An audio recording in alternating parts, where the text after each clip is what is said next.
Bem-vindos a mais um vídeo desse canal. Hoje a minha proposta é falar um resuminho aqui desse livro que se chama Sobrevivi ao Gulag Chinês.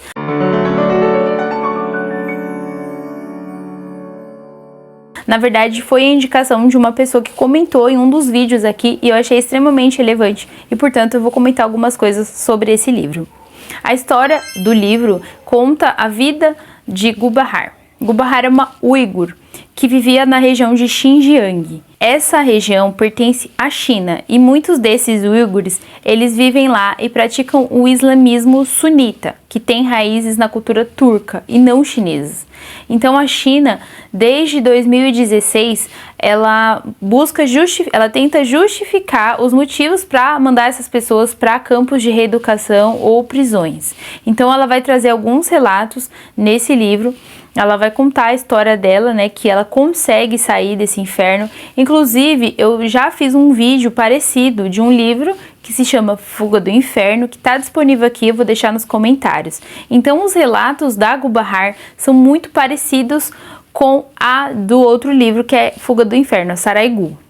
Então, em vários momentos do livro, ela comenta que ela sentia que estava morta por dentro e que à medida que ela era reeducada, ela sentia as emoções indo embora.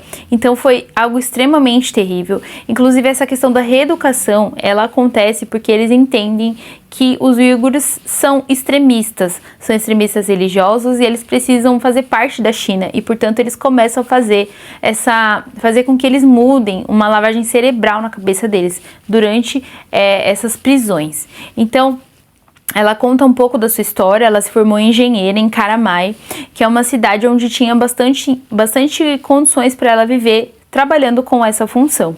Então, ela vai relatar diversos momentos em que ela está ali sozinha com seus pensamentos, e aí ela diz que sentia que ia morrer lá, então ela oscilava muito. Tinha vezes que ela achava que ia morrer, e tinha outros momentos que ela acha que sairia rápido de lá. Mas acontece que ela se mudou para a França, e indo para a França, ela acabou tendo que retornar porque ela deu uma pausa no seu emprego. Então, essa foi a justificativa que ela precisaria voltar lá na cidade para ela poder resolver isso.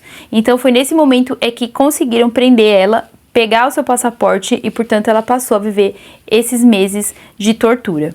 Esses anos, na verdade, né?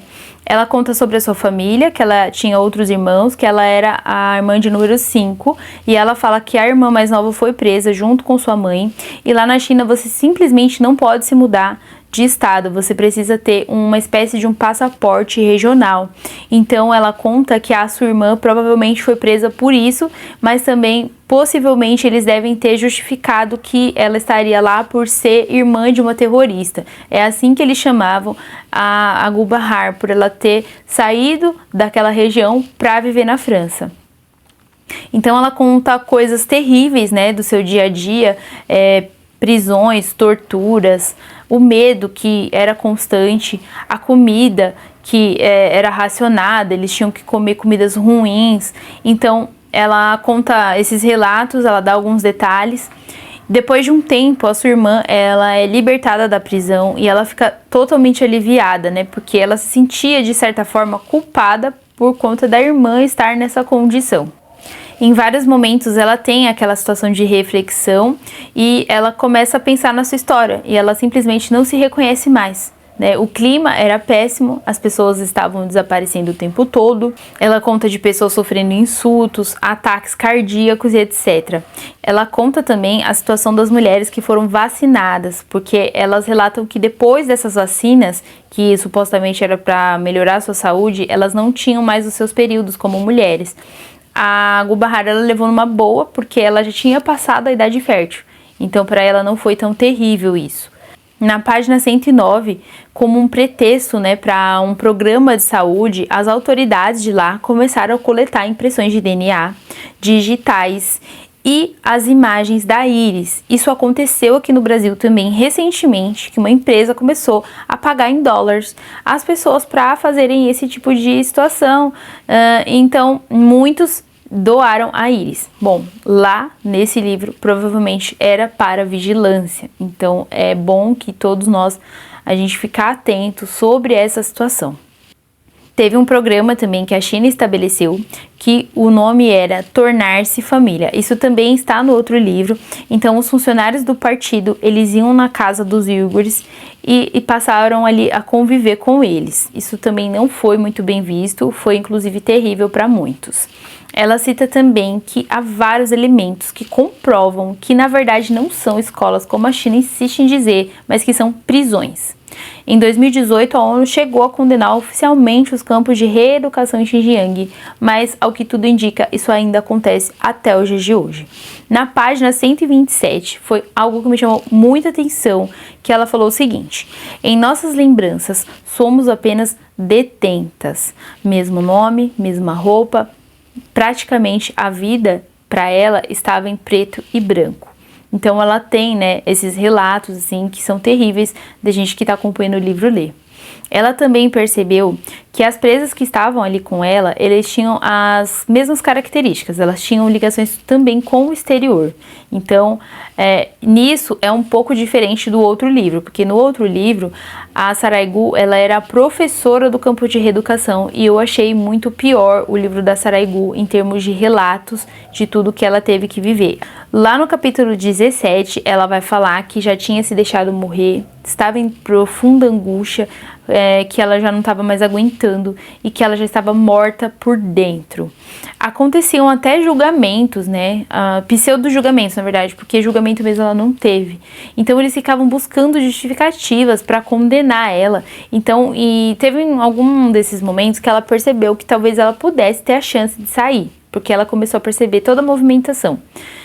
Os interrogatórios também, ela vai citar que eles funcionavam como uma partida de xadrez, que eles mostravam a foto de um parente para a pessoa se desestabilizar, para ela perder o chão, e se ela hesitasse em algum momento, eles iriam derrubar com chutes violentos, espancamentos e um monte de coisa.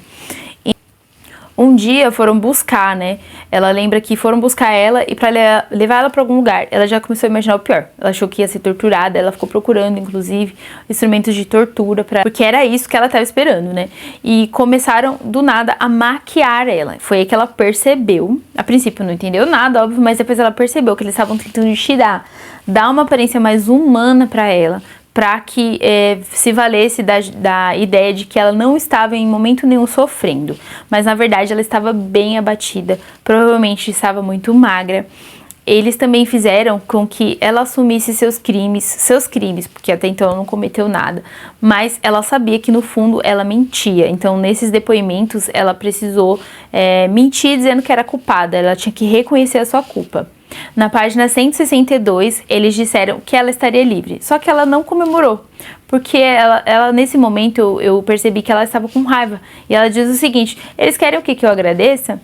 E mais pra frente ela vai se mudar para um apartamento, só que ela ainda estava sendo vigiada, né? Então ela estava constantemente vigiada, só que o que eles queriam era dar uma aparência de ela ter uma vida normal, né? E ela fazia chamadas telefônicas, ela falava com a filha, falava com o marido, mas com muito medo e com receio daquilo que ela podia falar ou não. E aí ela fica sabendo que a sua filha tá grávida.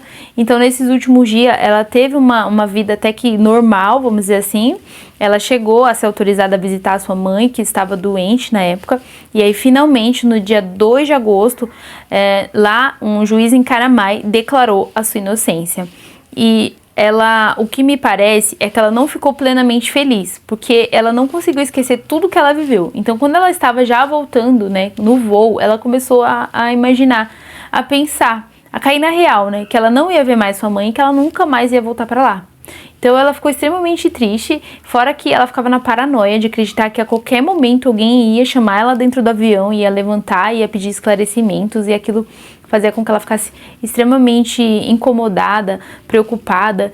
E em 2021, ela já diz no livro não receber mais nenhum tipo de ligação ameaçadora, nada. Mas ela vivia numa pequena comunidade ali com pessoas da região de Xinjiang, e muitos olhavam para ela com um olhar de desconfiança, porque eles pensavam que ela poderia ser uma espiã, porque isso também acontecia.